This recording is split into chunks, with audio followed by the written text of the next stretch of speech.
বিধাননগরের বাসন্তী দেবী কলোনিতে আগুন, দুটি বাড়িতে আগুন লেগেছে বলে খবর পাওয়া যাচ্ছে। ঘটনাস্থলে দমকলের দুটি ইঞ্জিন।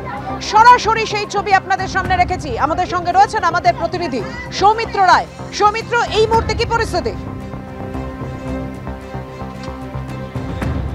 দেখো এই মুহূর্তে ছবিটা তোমাকে দেখাবো, সেটা হচ্ছে বিধাননগর পুরসভার 36 নম্বর ওয়ার্ড বাসন্তী দেবী কলোনিতে আগুন লেগেছে। আজ সন্ধ্যেবেলা এখানে আগুন লাগার সঙ্গে সঙ্গে স্থানীয়রা দমকলে খবর দেন। দমকলের দুটি ইঞ্জিন এই মুহূর্তে আগুন নেভানোর কাজ করছে। তোমাকে এই মুহূর্তে ছবিটা বলতে হয় যে এই মুহূর্তে আগুন নিয়ন্ত্রণে, কিন্তু যেটা দেখতে পাচ্ছি যে দুটো দরমার ঘর একেবারে পুড়ে ভস্মীভূত হয়ে গিয়েছে।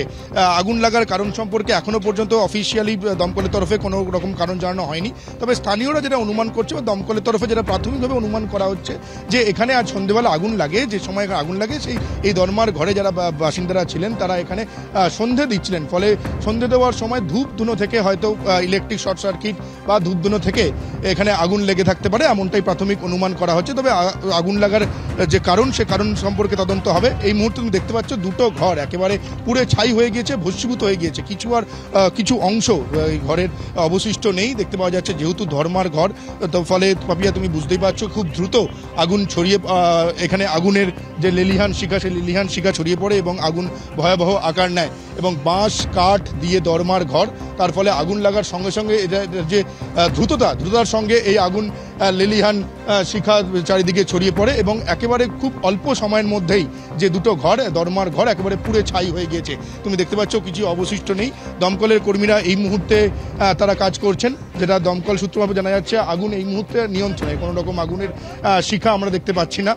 ফলে কোনো রকম যে পকেট ফায়ার থাকে বিভিন্ন জায়গায়, সেই পকেট ফায়ারে জল দিয়ে সেই আগুন পুরোপুরি নিয়ন্ত্রণে আনার চেষ্টা চলছে। আমি এখানে একজন স্থানীয় সঙ্গে কথা বলবো। আজ ঠিক সন্ধ্যেবেলা আগুন লাগে, তারপর অর্থাৎ আগুন ইতিমধ্যে নিয়ন্ত্রণে এসছে। ঘটনার খবর পাওয়ার পর সঙ্গে সঙ্গে দমকল গিয়ে আগুন নিয়ন্ত্রণে এসে। তোমাকে ধন্যবাদ। আসছি পরের খবরে। দুই গোষ্ঠীর মধ্যে গন্ডগোলের জেরে উত্তপ্ত মালদার মোথাবাড়ি। এখনো পর্যন্ত কি পদক্ষেপ করা হয়েছে তার রিপোর্ট দেওয়ার জন্য জেলা শাসক এবং পুলিশ সুপারকে নির্দেশ দিল কলকাতা হাইকোর্ট।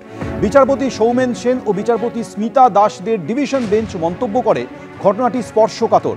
রাজ্য সরকারের দায়িত্ব নিরাপত্তা সুনিশ্চিত করা। বুধবার এ নিয়ে রিপোর্ট জমা দিতে বলেছে হাইকোর্ট। বিচারপতিরা এও বলেন যে এই মুহূর্তে কেন্দ্রীয় সরকারের হস্তক্ষেপের প্রয়োজন আছে বলে মনে হয় না। আমরা সবাই চাই শান্তি। রাজ্য সরকার সেটা দিতে ব্যর্থ হলে দেখা যাবে। এদিন আদালতে রাজ্য সরকারের তরফে বলা হয়, বৃহস্পতিবারের ঘটনায় দুটো দোকান ভাঙা হয়েছে। 5 জন ডিএসপি 7 জন ইন্সপেক্টরের নেতৃত্বে ঘটনাস্থলে 300 পুলিশ মোতায়েন রয়েছে।